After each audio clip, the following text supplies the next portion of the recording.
Hi friends, today we will talk about how to fix or how to solve the problem of login problem on the application of NFL. You will go to settings.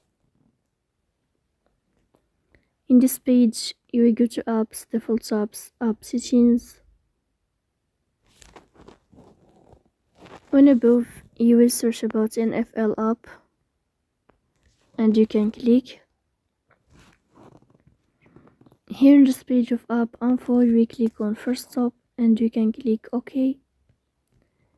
Then you will enter to the window of storage. Here you will click on clear cache. Then you will go to Play Store.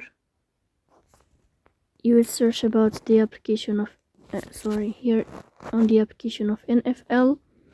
Then you can uninstall your app and you can install it again. So please don't forget to support us by like and subscribe. See you next time.